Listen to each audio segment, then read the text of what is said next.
Muy buenos días, buenas tardes, buenas noches, dependiendo del uso horario donde nos estén escuchando. Como de costumbre, sean todas y todos bienvenidos a este programa que se llama Foto con Fede, el programa donde hablamos acerca de fotografía y sobre todo de fotografía latinoamericana. ¿Qué se está haciendo? ¿Cómo se está haciendo? ¿Quiénes están haciendo fotografía en nuestra querida región de Latinoamérica? @fotoconfede, nuestra cuenta en Instagram. Y como de costumbre, este programa, todos los que ya han pasado y todos los programas que vienen, los vas a escuchar y disfrutar a través de nuestros canales de Spotify y de YouTube. Nos encuentran como Foto con Fede. Una entrevista cada semana, cada jueves, hablando de este maravilloso mundo de la fotografía, como decimos acá en el programa. En la tarde de hoy, al momento de estar haciendo esta entrevista, me voy a Brasil, me voy para San Pablo. Hoy tengo una invitada muy especial, ella es Marcela Bonfim, fotógrafa brasilera. En este momento se encuentra en Portobelo, allí al norte de Brasil, en la parte norte, y con ella vamos a charlar acerca de un proyecto muy especial que ella está haciendo, que viene trabajando, que se llama Amazonía Negra. Antes de entrar en ese trabajo, en ese proyecto, le damos la bienvenida. Marcela, buenas tardes, ¿cómo estás? Olá, boa tarde. É uma satisfação estar conversando com vocês e poder falar um pouquinho dessa foto latino-americana, né? Essa produção que a gente faz aqui na região norte do Brasil, na Amazônia, principalmente numa região que também parte de um conglomerado muito importante da América Latina, né? Temos próximos países como Bolívia, Peru, Venezuela, enfim, fazendo fronteira com essas bordas que é a região norte. Bien, Marcela, ¿cómo llegas a la fotografía, a este mundo tan particular que es la fotografía? Investigamos por allí y tenés formación en estudios sobre economía, que por ahí uno dice economía y fotografía como que no tienen mucha relación, ¿no? Pero ¿cómo llegas a este mundo de la fotografía? Bom, eu iniciei a fotografia vindo para Rondônia em 2010 para buscar o primeiro emprego como economista. Dali uma primeira relação com a economia, né? Só que eu chego aqui, né, com esse foco para buscar esse trabalho e a princípio comecei a notar as pessoas me buscando muito com os olhares, né? As pessoas começaram a me questionar se eu era uma pessoa, se eu era da família, de famílias que são daqui, chamadas barbadianas, que são fluxos migratórios do Caribe, né? Dos vários lugares dos países do Caribe. Aqui nós temos famílias Johnson, Shockey, Maloney, Springberry, várias famílias com sobrenomes ingleses e que as pessoas passaram a me identificar visualmente, né, como uma dessas pessoas. Isso me surtiu muito interesse, né, porque eu jamais imaginei chegar na Amazônia e ser identificada como uma pessoa daqui, né, e isso passou a ser um exercício fotográfico de alguma forma, porque eu passei a buscar quem são essas pessoas, né, e até encontrar esses primeiros barbadianos, né, e que me trouxe muitas relações familiares, né. A gente sabe muito bem que a questão negra do Brasil, a gente que somos dessa geração não temos muitos resquícios, né? Não temos uma árvore genealógica, não sabemos quem é o nosso bisavô, tataravô, não temos esses dados, né? Isso muito é fruto da escravidão, da escravização, na verdade, desses corpos. E dali eu passei a procurar essas pessoas, achei eles muito parecidos com a minha família e comprei uma câmera fotográfica para fotografá-los, né?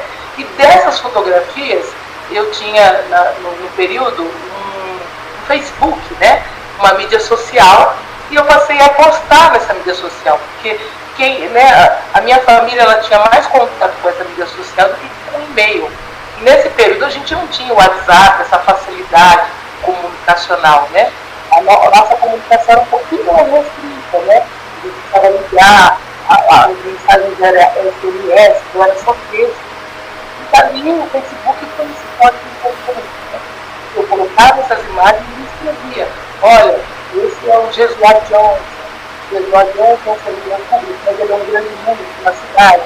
E isso passou a gerar interesse nas pessoas, né? Porque da minha família, é das pessoas que estavam ali dentro da minha comunidade, e daí começa a minha história com a foto. E até então, eu não tinha interesse externo, mas eu tinha interesse mesmo era no quê? Era de criar essas relações com as pessoas, né?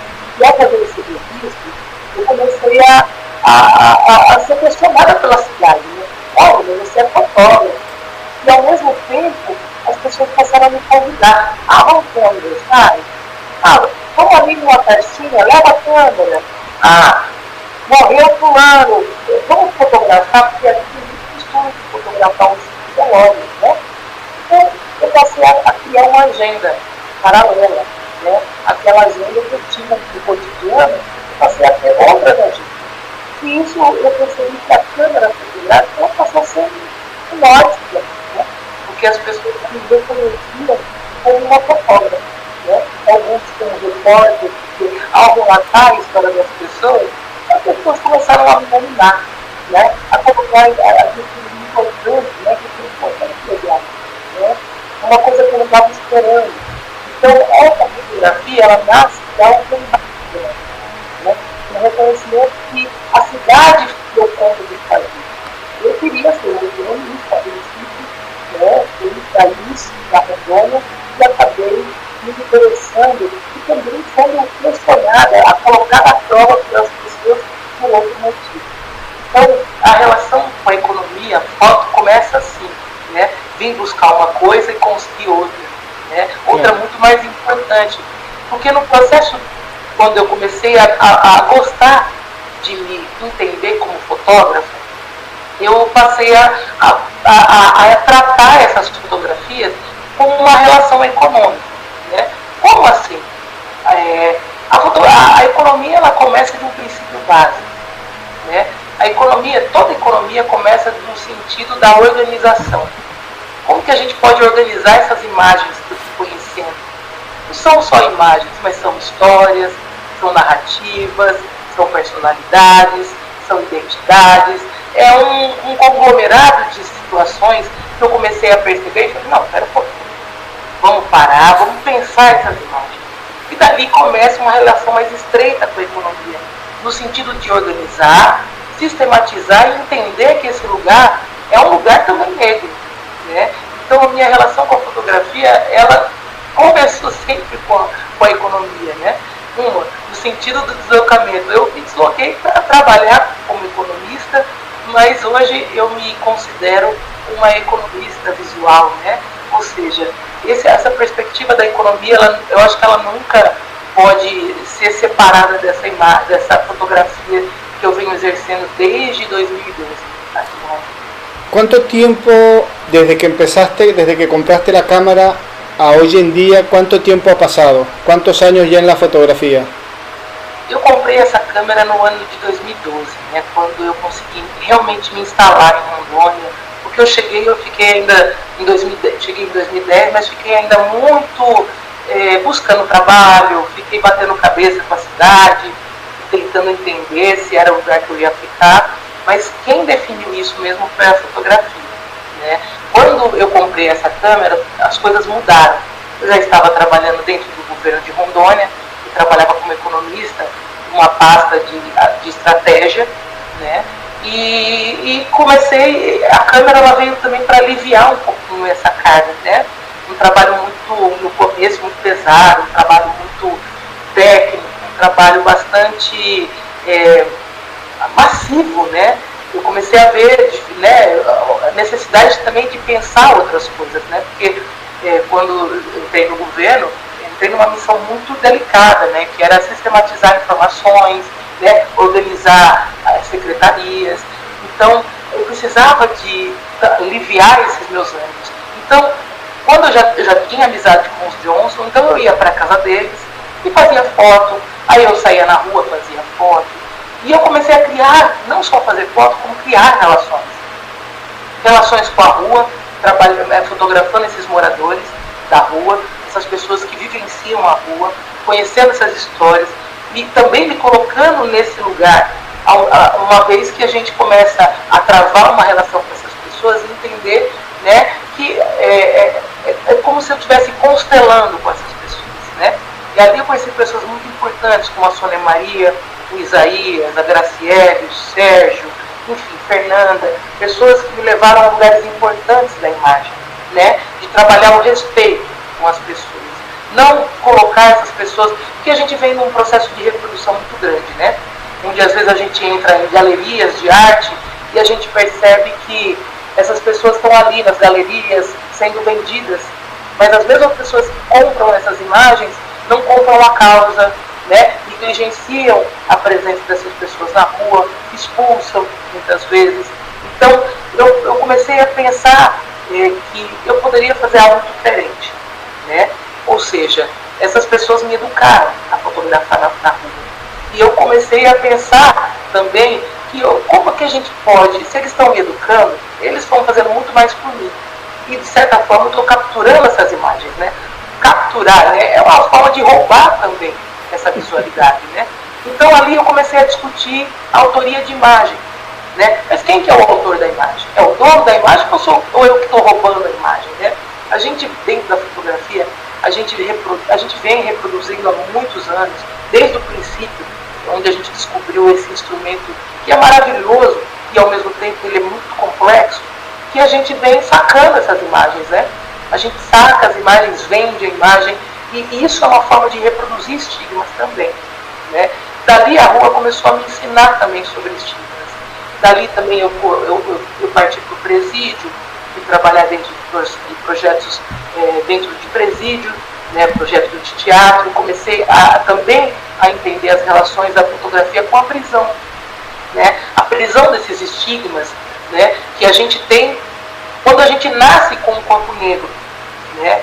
Então, dali me deu muito subsídio, né, para essa economista, fotógrafa, poder pensar sobre essas relações da imagem, né? Como que se constrói realmente uma imagem, como que se destrói realmente uma imagem, como que se perpetua a destruição dessa imagem e ou seja, um lado positivo e um lado negativo da imagem, né? Sobre uma perspectiva mais contemporânea, sobre uma perspectiva mais real, ou seja, daquela que eu posso dizer por mim, como sendo uma mulher negra. Então, esses espaços passaram a me educar, né? Tanto comunidades indígenas, como comunidades quilombolas, como comunidades ribeirinhas, aquelas que moram na beira do rio. Hoje eu moro numa comunidade ribeirinha, dentro da cidade de Porto Velho. Eu moro na beira do Rio Madeira. Então, essa fotografia me levou nesses espaços, inclusive a morar dentro de uma comunidade, entender como que acontecem essas relações. Tudo isso para entender que é necessário um protocolo, né? Um fotógrafo, ele tem mais responsabilidade às vezes do que um economista, né? Por quê? Essa responsabilidade, a gente às vezes negligencia o poder da imagem, né? E essa fotografia, né, essa fotógrafa economista, ela tem esse compromisso de pensar essas imagens de forma a libertar esses corpos que estão presos, esses corpos que estão aprisionados dentro de culturas difíceis, né? O Brasil tem uma cultura racial muito difícil, né, que está dentro de outros países também. Cada país tem uma nuance dentro da racialidade, né? Ou seja, essas nuances, juntando todas elas, culminam numa prisão de um corpo, né? De corpos negros, né? De corpos indígenas, de corpos, enfim, dissidentes daqueles que são tidos como normal. Então eu comecei a perceber do poder da imagem. Ela é muito mais do que um retrato, do que uma memória. Ela também é capaz vamos dizer, de organizar uma economia. Se a gente for olhar no Brasil, né, eu dou o exemplo do Brasil porque é o que eu tenho mais próximo, né? Mas no Brasil, os corpos que realmente sustentam os trabalhos mais difíceis, ao mesmo tempo os trabalhos que recebem menos, que têm menos reconhecimento, são colocados em lugares difíceis, a visualidade, né? Você pode perceber, se você entrar num banco, quem é o presidente do banco? Qual é a imagem do presidente do banco? Qual a imagem da pessoa que serve o café para o presidente do banco? Qual a imagem da pessoa que limpa o banheiro do presidente do banco? Quem são as pessoas que estão atendendo? Qual a imagem dessas pessoas que atendem? Né? As pessoas, os níveis de atendimento, todos eles têm imagem. Né? Então, eu passei a perceber que o fator visual, ele também é um fator econômico. Está muy interesante todo lo que cómo estás describiendo lo que es este proceso, ¿no? Porque es un proceso muy de origen, muy de raíz, no es algo superficial como muchas veces, por lo menos se describe este proceso de fotografiar. Esto es otra forma de verlo, ¿no? Pero en ese proceso, que me imagino ha sido largo, no es algo que se hace de hoy para mañana, ¿qué ha sido lo más difícil, lo más complejo que has encontrado a la hora de no solamente fotografiar, sino de contar esas historias? ¿Con qué te has encontrado que te haya hecho decir, ya va, tengo que pensar un poquito mejor, porque no es como yo lo pensaba que era? Eu acho que todo o meu deslocamento para Rondônia me fez pensar a imagem, só que a fotografia me fez pensar a imagem de uma forma muito mais objetiva e radical, né? Principalmente quando a gente percebe os mecanismos envolvidos dentro da fotografia, que é venda de imagem, as galerias de artes, né? Como elas aprisionam essas imagens, e a imagem ela pode virar um papel moeda, inclusive, né?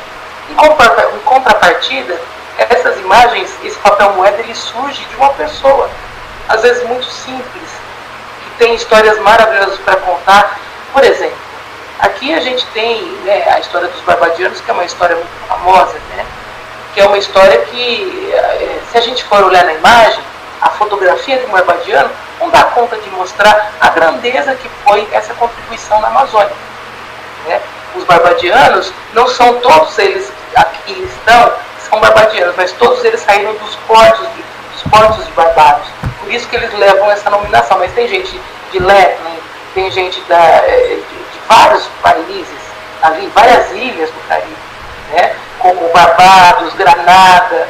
Então, essas populações, elas chegaram aqui no início do século, né? Chegaram de experiências importantes, como o Canal do Panamá, né? Elas construíram aqui não só os seus ambientes domiciliares, mas também contribuíram para a saúde de Porto Velho. Toda a saúde, educação, serviços básicos nasceram também da contribuição dessas pessoas que chegaram no início do século. Por quê? Essa contribuição desses negros do Caribe, elas passaram a ser contribuições muito importantes, inclusive na visualidade da cidade. Quando eles chegaram aqui, Rondônia, essa região não tinha contato com outra colonização, a não ser a colonização portuguesa e a colonização espanhola, porque a gente está tratando aqui de uma faixa de fronteira, né, entre Brasil e Bolívia, né? Mais próximo nós temos o Peru, a Venezuela, um pouquinho mais para cá a Colômbia, enfim, nós estamos rodados também da coroa espanhola, só que chegou esse fluxo que vem de uma coroa inglesa, de uma terceira coroa. Então, só que esse fluxo migratório negro, ele chega de uma forma que, por exemplo, nessa região ninguém tinha visto negros tão independentes como esses, né? Eles já chegaram completamente capacitados, engenheiros, telégrafos, ou seja, tinham maçons.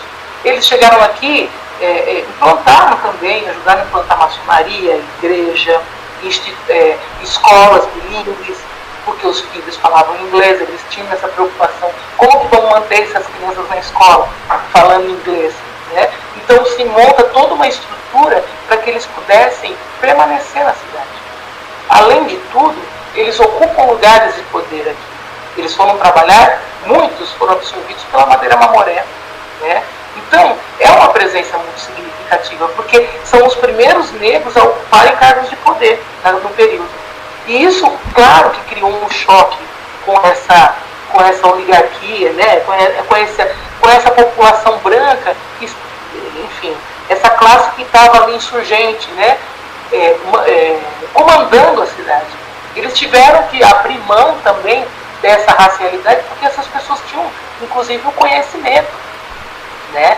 Então, a cidade ela era dividida inclusive entre pessoas que tinham os categas, como eles falam, né, e tinha uma outra denominação que colocava as pessoas comuns, os trabalhadores, né, para você ver, o fluxo, houve um grande fluxo migratório e imigratório nesse período para trabalhar na Madeira Mamoré, mas eles se destacaram muito, eram pessoas que realmente conheciam, que contribuíram de verdade para, assim, de forma intelectual para essa companhia, né? E depois foram se arranjando, se espalhando pela cidade, de forma a trazer os serviços públicos à tona.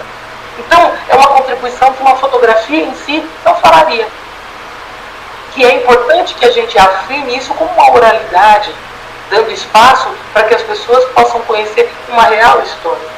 Porque quando a gente oferece uma imagem, a gente oferece, a princípio, hoje a nossa cultura de observação vai primeiro para a estética. As pessoas, elas colocam a estética, a gente foi ensinado a apreciar a estética e não a história da estética. Então, é muito interessante quando a gente consegue reunir dentro desse projeto de forma a organizar de forma econômica mesmo, tratar isso como uma economia. Né? Porque, olha, a fotografia é capaz, sim, de trazer à tona uma memória importante, um legado importante que a Amazônia tem e ainda não consegue absorver isso nos livros de história oficial. Isso não é ainda oficializado. E é uma pena, né, que a gente não tenha ainda nos registros de história livros que tragam a história realmente como ela acontece. Né? Fica muito na conta dos protagonistas, que são quem?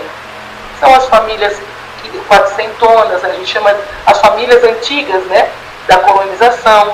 São esses, você olhar o nome das ruas, não tem o Jesuá Johnson, né, não tem uma Úrsula Maloney, né, que são essas pessoas negras. Então a fotografia, ela tem mostrado para mim essa capacidade de reivindicar esse reconhecimento. Es una forma de contar, por acá hemos conversado con muchísimos fotógrafos y fotógrafas que elaboran proyectos muy parecidos, que van desde lo ancestral, desde lo que identifica más a cada región, ¿no? Y es como que a través de la fotografía se está contando no una nueva historia, porque cuando uno dice una nueva historia es como que está agregando algo nuevo, algo diferente, algo que no pasó, ¿no? Es algo nuevo. Yo digo que la fotografía nos está contando la historia real, lo que no se contó en un momento, lo que no se quiso contar o lo que se ocultó de la historia, y hoy a través de la fotografía y de esa investigación que se hace directamente con las personas, como bien lo estás comentando vos, como estás haciendo este trabajo, es como se cuenta la historia realmente como es, esa parte que nunca se quiso contar o que nunca se contó. Ahora estamos conociendo esta parte de la historia, en este caso de la afrodescendencia allí en Brasil. Bueno, Brasil, bien lo dijiste, Bolivia, Perú, Venezuela, Colombia, directamente con los autores, con los partícipes directos, ¿no? Con esas personas originarias, con esas primeras personas que llegaron, que fueron traídas, porque no fue que ellos quisieron venir, fue que los trajeron obligados a esta parte del continente. Y hoy en día es en buena medida a través de la fotografía que nos estamos enterando de esta parte de la historia. Yo te escucho hablar y digo, bueno, Marcela, más que fotógrafa o economista, es historiadora. Es increíble toda la información que has ido recogiendo a través de la fotografía. Me imagino que mucho te has tenido que sentar a leer e investigar a medida que vas fotografiando. Sim, a ideia, né, a gente, eu falo, hoje falar de Amazônia no mundo, as pessoas vão trazer aspectos muito parecidos, né? A cor da Amazônia é verde, né? O pulmão do mundo, né? Como eles costumam dizer, um lugar, uma terra indígena, uma terra da natureza, da floresta, tudo isso. Só que faltou aspectos, quando a gente entra na Amazônia, a gente vê que é muito mais do que isso. Né? A Amazônia, ela é negra também. Além do pulmão, ela é um corpo. Ela é um corpo independente, né? Porque senão a gente fica nesse aspecto de trazer para... Não, a gente não... existe muito zelo, um zelo meio estranho, um zelo meio mentiroso em relação à Amazônia, né? Todo mundo fala de meio ambiente, já pensa na Amazônia, só que o Brasil inteiro está sendo alagado. As regiões sulistas do Brasil estão tendo enchentes horríveis. As causas climáticas já estão afetando o mundo inteiro. Então, a Amazônia, né, a gente precisa pensar ela como um lugar, né, mais de memória do que essa reserva florestal que a gente costuma pensar, né? Então, e a gente costuma pensar, o indígena, o lugar do indígena é a Amazônia. Não, para mim não. O lugar do indígena é a América toda, desde o norte desde o sul. Esse continente americano é um continente indígena. E eles foram realmente traídos, eles foram roubados, eles são roubados diariamente. Aqui nessa região amazônica, a gente vê o roubo de terras diariamente acontecendo.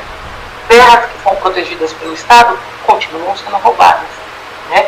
Terras que deveriam estar ali sendo divididas entre as pessoas são roubadas por poucos, né? Então, hoje, a ideia de pensar esse espaço é exatamente nesse pensamento fotográfico.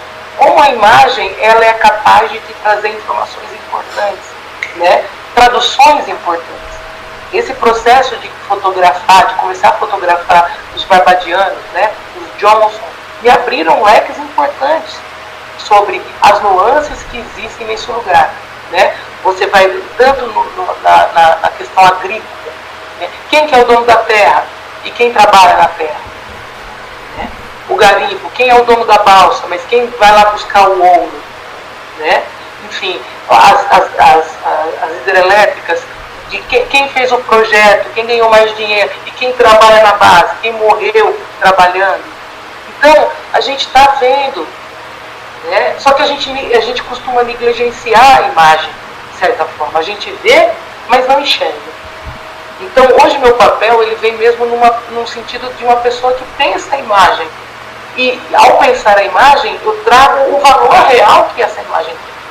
Para mim, a imagem é uma construção de poder ou uma construção de miséria. Tudo depende daquilo que a gente coloca nessa imagem, a intenção que se dá a essa imagem. O corpo negro é um corpo historicamente quebrado, é um corpo historicamente destruído.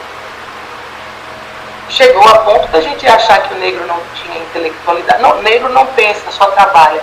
Essa era a desculpa que está escrito em livros de história, que o negro era apto para trabalhar, o indígena era preguiçoso, o branco é intelectual, o branco é um inventor. Só que negligenciou nesse processo todo do estigma, a gente perdeu a oportunidade de poder conhecer grandes gênios negros, né? Nós temos no Brasil hoje esse processo, esse reconhecimento tardio, né? Dessas figuras negras que eram super importantes, e até nas fotografias que antigamente eram pintadas, essas pessoas elas eram embranquecidas na imagem, para que não corresse risco de dar o verdadeiro reconhecimento. Então hoje, o meu papel aqui na Amazônia é um papel de pensar essas imagens e colocá-las no devido lugar, né? Como a gente tem aqui a história de uma grande heroína, que é a Teresa de Benguela. Teresa de Benguela, vamos lá, a gente conhece Zumbi dos Palmares no Brasil, né? Esse líder negro, lá ainda de 300 anos atrás. Teresa de Benguela a gente está falando de um pouquinho menos, a gente está falando de um pouquinho mais de 100 anos. Né? Viveu aqui na região amazônica e também liderou um quilombo, né? Um lugar de negros refugiados, não só negros como indígenas também, né? Uma mulher que foi perseguida até a morte, né? E depois foi colocado, as memórias que a coroa tem é de uma mulher louca, mas não, era uma mulher que pensava economia, educação, ela estava ali com espaço, e isso é a história de muitas mulheres negras, é a história da minha avó, da avó dos meus amigos, que um pouco faziam muito. Né? Antigamente, para você ver, a culinária brasileira, em sua grande parte, foi pensada por esses negros escravizados. A feijoada. A feijoada era simplesmente uma comida de restos. E as várias comidas hoje que se vendem num restaurante por um preço exorbitante, hoje o povo negro não consegue comer uma feijoada em qualquer lugar. Mas antigamente era o que sobrava, se juntava numa panela e se fazia, né, para servir para as pessoas matarem a sua fome. Então a gente está falando, quando eu falo da fotografia, meu papel é mais falar sobre esses furtos, né, esses roubos, essas capturas. Tudo isso foi capturado, né, dentro desse conjunto imagético, né, a comida. Olha, a gente vê aqui as edificações na Amazônia, fortalezas que foram construídas por negros escravizados. Quando você vai ler num livro de história, quem construiu foram os portugueses. Quando você vai ler a história, quem construiu foram os espanhóis. Quem construiu foram os ingleses, os holandeses. Então, hoje o meu papel é muito mais de reivindicar esses espaços. Como que a gente reivindica? Fotografando, dando nome a essas pessoas, né? Dando um pouco do contexto histórico, da onde elas vivem, né? Falando um pouquinho do que elas sabem sobre elas, sabem muito, né? Hoje a gente está, as pessoas negras do Brasil, elas estão se empoderando. E dentro da imagem também, né? Dentro da imagem. Hoje você vê que a gente antes não tinha produto para cabelo. Você tinha que comprar um produto, o mesmo produto que era para cabelo loiro, você usava porque não tinha para cabelo crespo. Então, nos últimos 20 anos, isso tudo impactando a visualidade. Qual o critério? Quem inventou a cor? Quem inventou a cor, a imagem da cor? Né? Então, são perguntas que eu faço e, dentro do caminho, eu vou respondendo a esses encontros que a gente vai criar.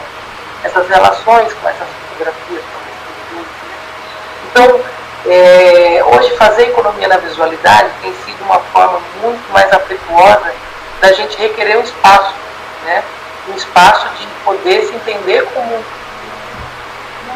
um ser humano ativo na sociedade, né? E sí. Isso vem de pouco tempo. Y que tenemos más de afrodescendientes de lo que nos imaginamos, de lo que nos han contado todos, porque por ahí no nos cuentan la historia completa, o no, hay muchas personas que no quieren aceptar o entender que tenemos más de afro de lo que nosotros mismos nos imaginamos. No es nada más el color o el tono de piel, es todo, es la cultura, como bien lo estás diciendo, es la gastronomía, es la forma de vivir, son las construcciones, es mucho, es la música, es mucho lo que tenemos de afrodescendencia. Marcela, hablando de eso, ese proyecto que tenés, que creo que habla mucho de esto que nos estás contando, la Amazonía Negra. Cuéntanos un poco de qué se trata y qué vamos a encontrar allí. Creo que un poco es lo que ya nos has venido hablando, pero puntualmente en ese proyecto, ¿cómo lo has venido trabajando? ¿Qué es lo que vamos a encontrar allí, por ejemplo? Bom, hoje esse projeto Amazônia Negra, como eu vi que a fotografia não dava conta de falar sobre todo esse legado que a gente encontra vivendo aqui dentro, hoje eu também trabalho como ferramenta visual a música. Né? Hoje eu tenho trabalhos que eu canto. A ideia, eu lancei um livro recente que fala sobre essa questão da imagem, né, que é o Amazônia Negra, as imagens da cor do invisível, que fala muito sobre esses processos de invisibilização das pessoas negras, né, da regionalização. Hoje no Brasil a gente pensa que só tem negro na região Nordeste, na Bahia, né, só que tem negro em todas as partes do mundo, né, principalmente do Brasil. A gente tem os afro-venezuelanos. Hoje o fluxo mais recente que nós recebemos em Rondônia são os venezuelanos, que são pessoas negras, de pele escurecida, né, que estão chegando, junto com os haitianos. Os haitianos, há 5 anos atrás, foi o grande último fluxo mais massivo. Hoje o que a gente vê chegando todos os dias na cidade são os venezuelanos, que são afro-venezuelanos. Né? São pessoas, eu não vejo pessoas brancas, eu vejo pessoas negras, retintas, pessoas pardas, né? Então, hoje a gente vem trabalhando com visualidade, a música, trazendo como instrumento visual, né, cantando, né, uma forma de a gente poder também trazer imagens, porque eu lancei um livro onde eu coloco uma concepção importante que eu venho notando nesses anos, né, mais de 10 anos na fotografia, e a gente costuma pensar pela imagem, né? A imagem define muito do que a gente pensa, a gente vê e logo a gente não tem muitas vezes um tempo para discernir essa imagem, porque tudo está muito veloz. Você liga as mídias sociais e vai lá, né? Vai lá. Cada 3 segundos você vê umas 10 imagens, né? Você vai com o dedo lá no telefone e vai vendo. E qual o tempo de maturar essas imagens? Nós não temos mais tempo de maturar as imagens. Então, hoje, infelizmente, a gente tem uma velocidade muito grande de visualidade, a gente vê muita coisa por dia e consegue pensar pouco sobre essas coisas, né? E no livro eu falo que esse mecanismo de pensar por imagens também é uma construção social, né? Que é impactada sobretudo por essa velocidade, né? A gente não consegue pensar, olha, a gente está olhando, né, por exemplo, uma criança negra nasce no Brasil e eu costumo dizer que todo mundo fotografa. Ela vai nascer, ela vai crescer olhando. Olha, tanto uma criança branca como uma criança negra, elas vão olhar a frequência, né, das pessoas que estão na rua, morando na rua.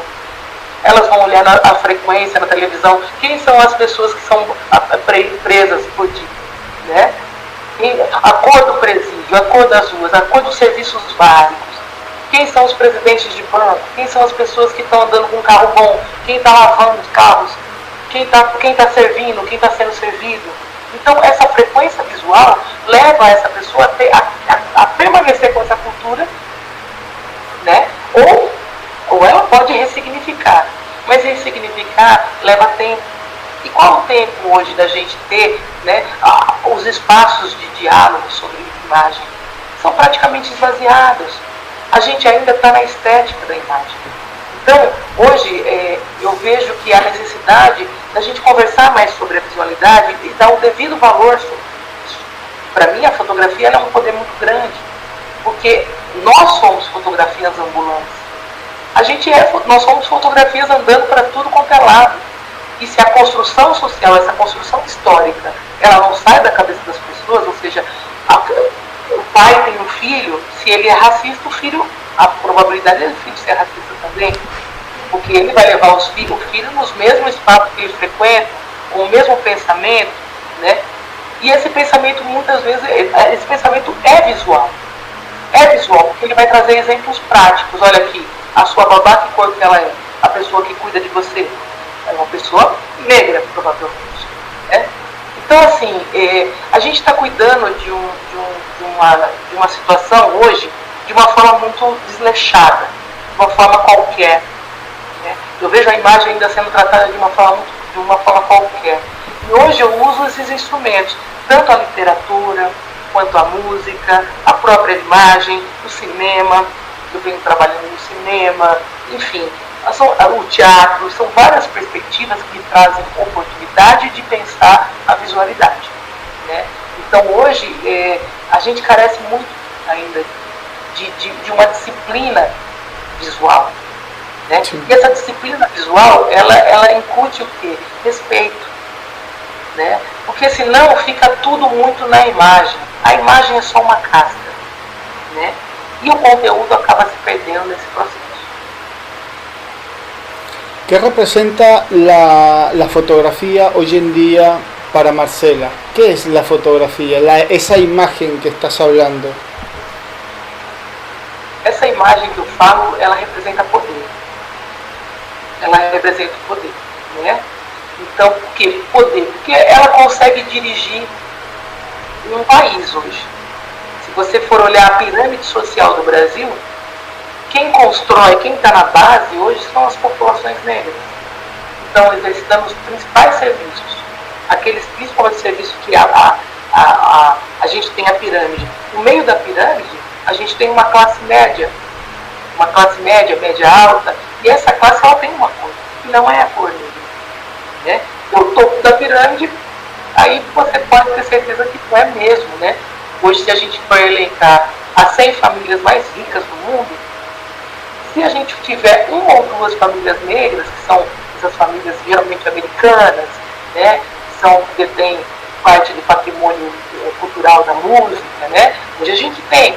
Só que, né, a gente pode, assim, eu acho muito ínfimo, né, eu acho que não pode nem colocar, né, os bilionários. Claro, a cor deles que são super, né, são pessoas com certeza que têm na cabeça a racialidade. Porque para chegar nesse topo da pirâmide eles precisam de uma base, né?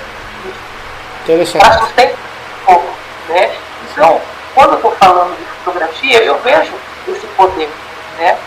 Mas também vejo esse poder de inverter essa pirâmide, ou de transformar essa pirâmide em algo mais equânime, em algo mais igual, né? E tudo isso, a visualidade, ela é um fenômeno que ela entrega. Né? Olha que facilidade você segregar.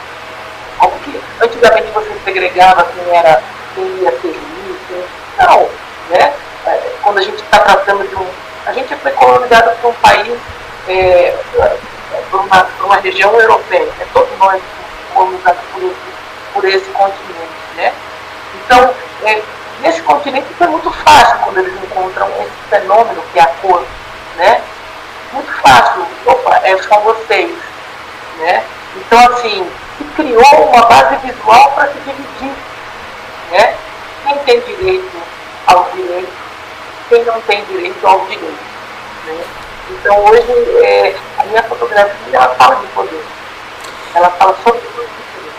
Se puede lograr esa transformación, se puede lograr ese cambio a través de la fotografía. ¿Has podido recoger alguna? Veo que das muchas conferencias, hablas mucho sobre este tema. ¿Qué información has podido recoger con todo este trabajo, con toda esta experiencia que has tenido a lo largo de estos años a través de la fotografía? ¿Pensás que se puede revertir un poco este tema de la visión que se tiene del afrodescendiente? ¿Se puede modificar esa cultura, no sé si es cultura, o esa forma de ver al afrodescendiente? Como bien lo decías hace un rato, que el afrodescendiente es el que trabaja nada más, no es el que inventa, no es el que crea, es solamente el que trabaja, es la mano de obra pesada, ¿no? Como se lo quiso catalogar desde hace muchísimos años.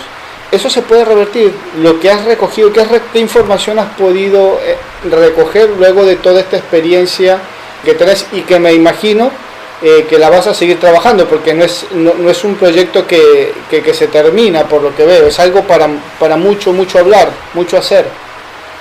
Hoje, desses anos de caminhada, né, são 14 anos de caminhada, eu posso ver que é um trabalho muito pequeno, mas significativo. Uhum. Dentro da fotografia brasileira, ele quebrou algumas fissuras, né? A gente consegue romper algumas fissuras para entrar, né? Então, foi um trabalho que foi bastante colocado nesse lugar de educar também, né? Então, eu vejo que hoje eu realizo um trabalho de uma educação visual, né? Um letramento visual. Como é que eu quero ser olhado? Como é que eu quero ser enxergado? É uma experiência particular que eu vejo que melhorou muito a minha qualidade de vida. Nesse livro eu falo sobre a fotografia, nesse poder de melhorar a qualidade de vida das pessoas. Porque a minha fotografia hoje no Brasil, ela não tem uma qualidade de vida, né? Uma fotografia que pode sofrer um assassinato na esquina, podem me confundir, porque, né, no Rio de Janeiro muitas pessoas morrem confundidas só porque são pessoas negras. A polícia vai lá e mata. Então, qual é a qualidade de vida que você tem se você não pode sair de casa de uma forma tranquila, né? Se você sempre tem que estar se preocupando com a imagem. Então, uma das questões de toda, assim, que eu pude perceber dentro desse processo é que eu sou altamente dependente dessa imagem que eu tenho. E eu preciso falar sobre ela. Porque eu falando ou não falando, as pessoas enxergam essa imagem como elas querem, de acordo com aquilo que elas acreditam. E aquilo que elas acreditam é aquilo como elas foram criadas. Essa é a questão. A maior parte dos lares brasileiros são racistas. Né? Se não são racistas, são raciais, eles dividem. Né? A gente não pensa, a gente é muito cartesiano. Né? E a racialidade está dentro desse plano. Né? As pessoas dividem. Ninguém vai olhar para você como ser humano hoje no Brasil e no mundo. Já pensa olha você como uma pessoa negra. E isso é isso é uma coisa muito evidente, né? Mas que se a gente não, eu costumo dizer, evidente para que eu estou tendo essa experiência, que passei a pensar disso de uma forma ativa, né? Não, eu quero pensar sobre isso. Agora, existem muitas pessoas no Brasil e no mundo inteiro que estão dormindo, né? Sofrem a partir da imagem, por meio dessa, têm um sofrimento, porque são hostilizadas, são categorizadas, são separadas, né? Mas você não é uma pessoa. Hoje as pessoas não são pessoas. Ou elas são brancas, ou elas são negras. Né? E todo esse processo me trouxe à tona o quê? Olha, tem muito trabalho para fazer, mas eu posso melhorar minha qualidade de vida, sim, quando eu luto por esse trabalho. Porque eu dependo da visualidade. Às vezes eu saio de uma conferência, né, uma conferência que tem 100 pessoas, 200 pessoas, eu vou pegar um avião e no aeroporto eu sofro um racismo. Então é sobre isso que a gente está falando. Né? A minha imagem de mulher negra, vem antes do que a minha pessoa. Né? A Marcela, a fotógrafa, fica sempre em último plano. Vem na frente aqui. A visualidade. A racialidad. Tenemos por allí la visión de que Brasil tiene, no es de ahora, viene de décadas atrás, mucho problema con el tema del racismo. Brasil y muchos otros países de Sudamérica y de América Latina. Ojalá que trabajos como este ayuden a educar, porque lo que falta es mucha educación respecto a estos temas. Ojalá que estos trabajos ayuden a educar a esas nuevas generaciones para que poco a poco, porque no es algo que lo vamos a transformar de hoy para mañana, lamentablemente. Es algo que lleva mucho tiempo, pero lo importante es que se puede corregir con mucha educación y a través de trabajos como estos que poco a poco van a ir enseñando y reeducando a nuevas generaciones para que nos demos cuenta que estamos muy equivocados con respecto a las diferencias sociales, las diferencias raciales, las diferencias de orígenes, etcétera. Que no nos tenemos que ver como algo diferente uno del otro. En esencia somos todos seres humanos y somos iguales, pensamos iguales, ¿no? Uno viaja y se da cuenta de que indistintamente el color y la forma de ser somos todos iguales, tenemos los mismos ritmos, las mismas costumbres. Obviamente en algunas cosas nos diferenciamos, comida, qué sé yo, pero el habla por allí, los idiomas, pero en esencia el ser humano es igual en todas partes, pensamos igual y reaccionamos incluso igual. Marcela, ¿con qué vas a seguir aparte de este proyecto? O si tenés algo más que venís trabajando desde la fotografía, este proyecto Amazonía, me imagino lo vas a seguir trabajando, pero fuera de eso, ¿tenés algo más proyectado para lo que resta de este año, el año que viene? Esse ano a gente tem um lançamento de a gente vai lançar pela HBO uma série que se chama Brasil Fora do Mapa, e um dos episódios é o Amazônia Negra, né? Então essa série provavelmente agora no segundo semestre ela vai passar em mais de 100 países, né?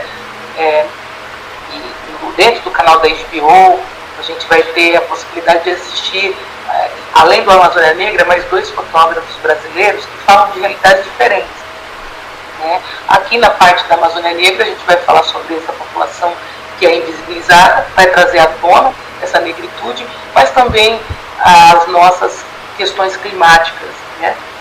Onde a gente vê períodos mais diferentes, né? Ou seja, a cheia está cada vez mais cheia e a seca está cada vez mais seca, né? E todas as problemáticas que envolvem esse processo. E alguns lançamentos de filmes também, outros filmes que a gente vai falar sobre personagens importantes, né? Esse ano a gente lança pelo menos 8 filmes, curta-metragens. A gente tem 3 filmes ainda lançados, né? Um deles a gente vai poder assistir no Brasil inteiro, ele passou numa mostra bem grande, né? Vai poder ser passado em escolas, todos eles voltados para a temática racial, né? Temáticas raciais, para a gente poder pensar como é que a gente consegue construir novas imagens, ou seja, a gente precisa de novas imagens na cabeça, imagens que a gente fala sobre, né, a humanidade, mas a gente não vê a humanidade nas pessoas, a gente está vendo o que é a cor, a gente está vendo o cabelo, a gente está vendo, né, o fenótipo, e isso tem atrapalhado muito as relações sociais, né? E quando a gente pensa na velocidade da informação, ela vem realmente para deixar que as pessoas ainda não consigam chegar nesse pensamento, né? Pensar numa visualidade, né? Tê-la como uma humanidade. Então, esse trabalho que está sendo feito, né, esses produtos, para que a gente possa construir novas imagens e novas perspectivas, né? Para que eu, como uma mulher negra, possa viver melhor, né? Final das contas, a gente trabalha para a gente y para nuestros pares también. Interesante. Bueno, desde ya vamos a estar pendientes a todos estos proyectos, todos estos trabajos que vas a venir desarrollando para divulgarlos por acá por el programa, ¿por qué no? Las puertas, Marcela, abiertas de este espacio para cuando quieras conversar, dar a conocer proyectos nuevos, algún evento que quieras por allí hacer, pues las puertas abiertas del programa. Siempre estamos aquí pendientes de lo que se está haciendo en Latinoamérica a nivel de fotografía y sobre todo cuando la fotografía se aboca mucho a lo social, se aboca mucho a la parte educativa, ¿no? En todos los ámbitos, en todos los géneros, porque es una forma positiva también de ver a la fotografía no solamente como una actividad para enseñar una imagen y ya, ¿no? Para una exposición, para un concurso, porque quiero ser famoso con una foto, porque quiero ganar dinero con una foto, etcétera. La fotografía es mucho más que eso, muestra de ello es este programa, es esto que vos nos estás contando, es este trabajo Amazonía Negra y estas historias que bien nos has relatado, nos has contado en la tarde. ¿Por dónde te pueden seguir las personas que por allí, no solamente en Brasil, sino en toda Latinoamérica, o tengan algún proyecto, algún trabajo parecido a lo que vos estás haciendo, o se quieran sumar también a esta forma, a este proyecto de Amazonía Negra, o de los proyectos que vas a desarrollar también? ¿Por dónde te pueden contactar? ¿Por dónde te ubican? ¿Por dónde te pueden hacer invitaciones para otras charlas, otro tipo de actividades relacionadas a la fotografía? Nós temos um canal, amazonianegra.com.br, né, que é um canal onde as pessoas podem conhecer um pouquinho mais sobre o projeto. Também tem o Instagram, que é um canal das mídias, né, que a gente é o @AmazoniaNegra, e também tem @Bonfim_Marcela, onde as pessoas podem conhecer um pouquinho mais dessa rotina, desse cotidiano. Ahí está, buenísimo. Bueno, ya te estamos siguiendo por una de esas cuentas, te vamos a seguir por las otras, vamos a entrar, vamos a seguir curioseando, viendo un poquito más este trabajo que nos gustó mucho, está bastante interesante. Así que nada, Marcela, las puertas abiertas del programa, te esperamos no muy tarde, ojalá que pronto, ojalá sea dentro de este mismo año, donde te tengamos nuevamente para seguir charlando sobre fotografía, sobre estos proyectos y sobre esta trayectoria, lo bonito, lo apasionante de la fotografía y qué es lo que se está fotografiando acá en Latinoamérica. Hay muchísimos temas, hay de todo y todos los días nos encontramos con un proyecto diferente, trabajos diferentes, visiones diferentes que suman a la fotografía latinoamericana y en este caso a mejorar la sociedad latinoamericana como tal, que es lo que queremos, sobre todo hoy en día que estamos tan por allí como que nos hemos descarrilado mucho, pero esperemos que con actividades como esta pues nos volvamos a encarrilar por los caminos que tenemos que ir, ¿no? Por los caminos de la igualdad, de la humanidad, del respeto sobre todo. Así que bueno, te agradezco la verdad, Marcela, por esta horita de conversa, de entrevista, y nada, acá te esperamos próximamente. Muito obrigada, y también cuando precisar estamos aquí. Perfecto, muchas gracias.